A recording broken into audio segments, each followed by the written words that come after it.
மாற்றங்களை ஏற்படுத்தி கொண்டே இருக்கிறது தான் வாழ்க்கை.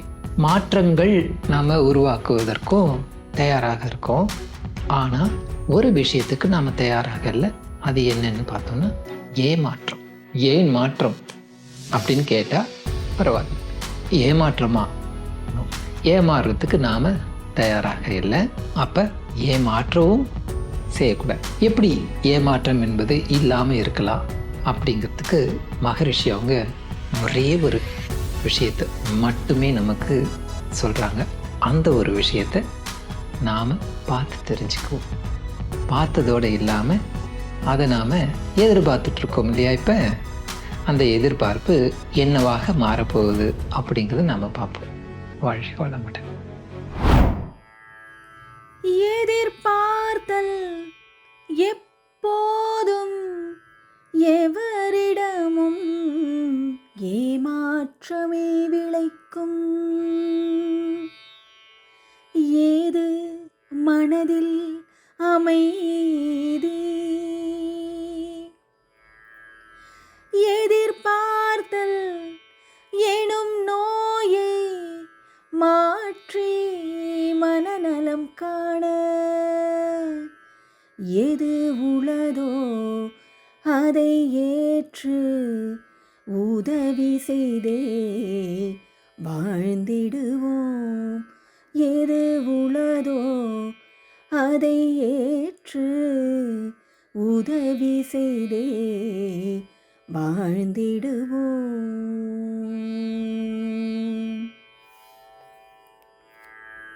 அப்போ நீங்கள் எல்லாம் எதிர்பார்த்துட்டு இருந்தீங்க இல்லையா, என்ன சொல்ல போகிறாரோ அப்படிங்கிறது.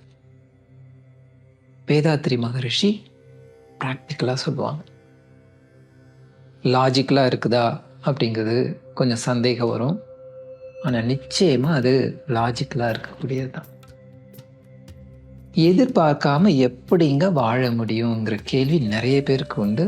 நம்ம நிறைய இடங்களில் பார்த்தபொழுது நிறைய பேர் கமெண்ட்ஸ் கொடுக்கக்கூடியதெல்லாம் என்னன்னு பார்த்தோன்னா, இதெல்லாம் ஒத்து வராது பேசிகிட்டு இருக்கீங்க. அப்போ ஒத்து வராமல் வாழ்ந்தவங்க தான் இந்த முன்னோர்களா? கேள்வி கேட்கணும். விதண்டாவாதம் கூடாது. லாஜிக்கலாக இல்லாமல் ப்ராக்டிக்கலாக இல்லாமல் வாழணுன்ட்டு யாருமே சொல்லலை. ப்ராக்டிக்கலாக தான் இருக்காங்க. To the core of the ப்ராக்டிக்கல்னு சொல்லலாம். எல்லாருமே எப்படி நம்ம வாழணுங்கிற ஒரு முறையை அதுக்கேற்ற மாதிரி அவங்க ஆராய்ந்து பார்த்து பல பேருடைய வாழ்க்கையில் பார்த்து தான் அதுக்கப்புறம் நமக்கு எல்லா புராணங்கள், வேதங்கள், இதிகாசங்கள் நிறைய சொல்லிகிட்ருக்கோம் பாருங்கள். அத்தனையும் கொடுத்துருக்குறாங்க. ஒவ்வொன்றத்துலேயும் கதையாக இருந்தால் கூட அந்த கதைக்கு பின்னாடி பலவிதமான கருத்துக்கள் இருக்குது. கதையையும் கருத்தையும் நம்ம பார்க்கணும். கதையை மட்டும் கேட்கறதுனால நம்ம இதெல்லாம் ப்ராக்டிக்கலாக கிடையாது, இட்ஸ் டூ இம்ப்ராக்டிக்கல் அப்படின்னு சொல்லிட்டு ஒதுக்கிடும். ஏன்னா நாம் அதை யோசித்து பார்க்கறதுக்கே தயாராகவே இல்லை. ஏன் அவங்க சொல்கிறாங்க அப்படிங்கிற ஒரு விஷயத்துக்குள்ளார போய் பார்க்கணும் இல்லையா? எதிர்பார்க்கணும் தான். ஆனால் எதிர்பார்த்தல் என்பது அதை தாண்டி போகும்போது இப்படி தான் நடக்கணும் அப்படிங்கிறதுக்குள்ளார ஒரு வரைமுறை வச்சிருக்கும். நான் எதிர்பார்த்தது கரெக்டாக அப்படிங்கிறது தெரியவே தெரியாது. முதல் கொஸ்டின். சரியானதை எதிர்பார்த்தனா, நடக்கக்கூடியது தான் எதிர்பார்த்துருந்தா பரவாயில்ல. அப்போ இந்த லாஜிக் இம்ப்ராக்டிக்கலா, நான் நினச்சது இம்ப்ராக்டிக்கலா வச்சு பார்க்கணும் இல்லையா? பெரிய ஆளாக ஆகணும் எதிர்பார்க்கறது தப்பே இல்லையே. நாளைக்கே பெரிய ஆளாகணும் தப்பு. முடியுமா? நான் யார்? எனக்குள்ளார இருக்கக்கூடிய அறிவு என்ன? எனக்குள்ளார இருக்கக்கூடிய பேக்ரவுண்ட் என்ன? அதெல்லாம் யோசித்து பார்த்தா தானே முடியுமா முடியாதான்னு தெரியும். ப்ராக்டிக்கலாக யோசிக்கிறது எது? இது தானே. கணக்கு போட்டு பார்க்கணும். எங்கே ஒரு ஆஃபீஸில் வரும் நல்ல ஒரு இதுவாக ஆஃபீஸில் வரணும்னா கரெக்ட். நான் மட்டும் தனியாவாக வாழ்ந்துட்டுருக்கேன் அப்படிங்கிறத கேள்வி கொட்டோன்னா இல்லை. எந்த ஒரு விஷயத்தையும் மற்றவங்க கிட்ட தானே எதிர்பார்த்து வாழ்ந்துட்டுருக்கேன். அப்போ மற்றவர்களிடம் எப்படி எதிர்பார்த்தல்ங்கிறது எப்போதுமே நாம் எப்படி இருந்துகிட்ருக்கோன்னு சொன்னோன்னா யார்கிட்டயா இருந்து. ஸோ யார்கிட்டயா அது இருந்துங்கிறது வரும்பொழுது அங்கே என்ன நடக்கும்? ஏமாற்றம் தான் இருக்கும். ஏன்னா அவங்களுடைய மனநிலை என்ன இருக்கோ அவங்க என்ன நினச்சிட்டு இருக்காங்களோ, எதை வந்து செய்யணுன்ட்டு இருக்காங்களோ, பல விஷயம் இருக்கலாம். அதனால் அவங்களால உடனே அதை செய்ய முடியாமல் இருக்கலாம். நாளைக்கு அவங்க நமக்கு செய்யக்கூடியதாக இருக்கலாம். நாம் இன்றைக்கே செய்யணும், இன்றைக்கே வேணுங்கிறது வந்து ஒத்த காலில் நிற்கிறதுன்னு சொல்லுவோம் பாருங்க. நான் பிடிச்ச முயலுக்கு 3 கால்னு சொல்லுவாங்க. அந்த மாதிரி இருந்துக்கிட்டு இருந்தோன்னா கண்டிப்பாக நீங்கள் டிசப்பாயின்மெண்ட்டுங்கிறது வந்து அங்கே உண்டு தான். டிசப்பாயிண்ட் ஆகாமல் இருக்கவே முடியாது. அப்போ நமக்குள்ளாரியே நிறைய விஷயங்கள் நம்ம எதிர்பார்க்குறோமே, அதுவே வந்து நிறைய தடவை நடக்க மாட்டுது பாருங்கள். ஏன் மற்றவங்க கிட்டேருந்து எனக்குள்ளாகவே நான் இங்கேருந்து அங்கே நடந்து போகணும்னு நினைக்கிறேன், அதுக்கே எனக்கு முடியல, ஆற்றல் இல்லை. அப்போ ஏமாற்றம் தானே. அப்போ எனக்குள்ளாகவே நிறைய விஷயங்களை நான் மாற்றிக்கிட்டாதான் ஏமாற்றம் இல்லாமல் என்னுடைய எதிர்பார்ப்புகள்லாம் இந்த உடம்பும் சரி இந்த உயிரும் சரி கேட்கும். இப்போ மற்றவங்ககிட்ட இருக்கும்போது இன்னும் நிறைய விஷயங்கள் இருக்கும் இல்லையா, பல விஷயத்தை பார்க்கணும் இல்லையா. அப்போ மற்றவங்ககிட்ட நம்ம எதிர்பார்த்து வாழ்ந்துகிட்டு இருந்தோம்னு சொன்னோன்னா மனசில் எங்கேருந்துங்க அமைதி இருக்கும்னு கேட்குறாங்க. கண்டிப்பாக அமைதி இருக்காது.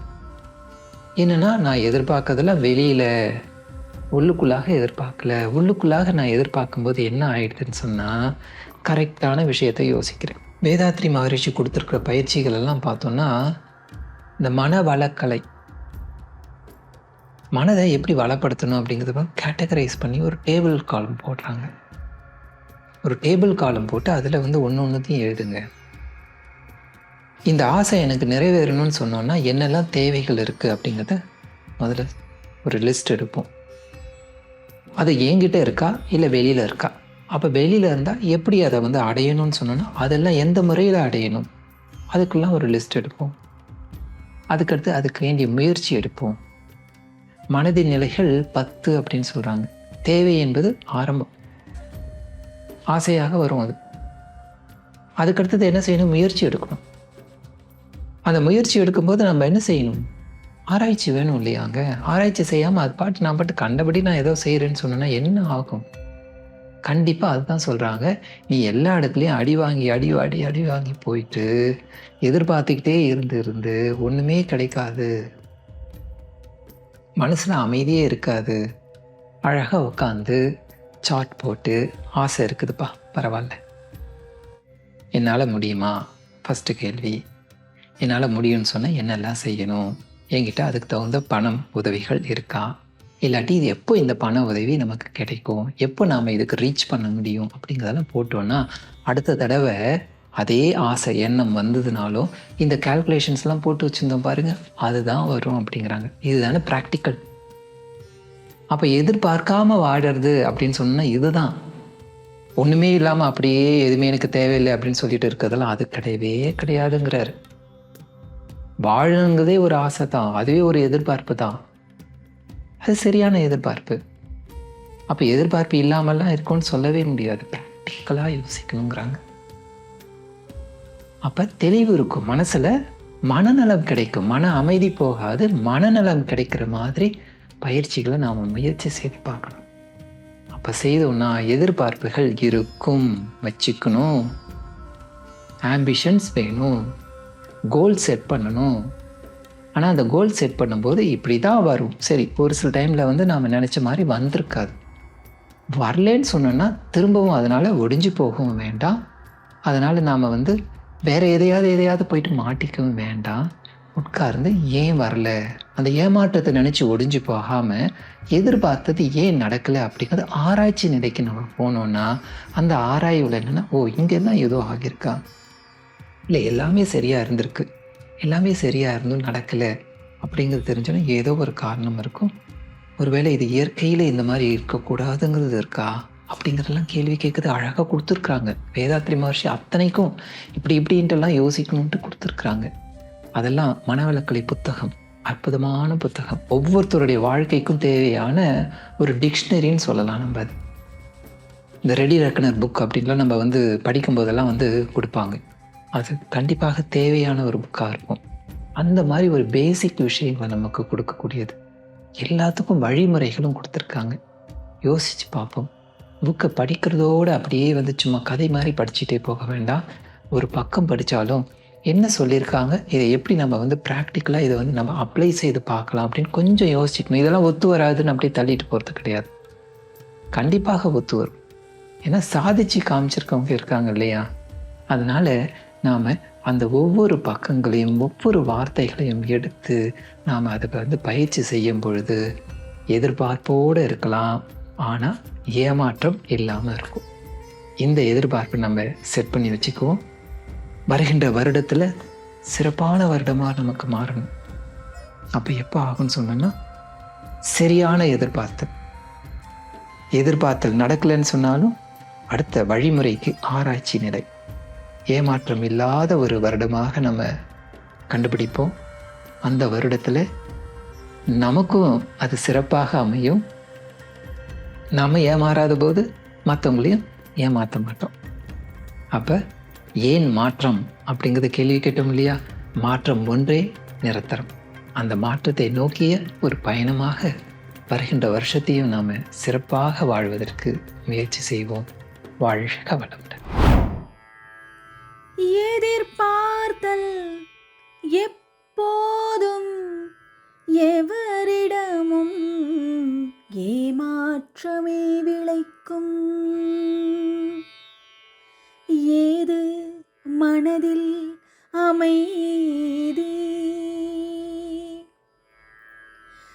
எதிர்பார்த்தல் எனும் நோயை மாற்றி மனநலம் காண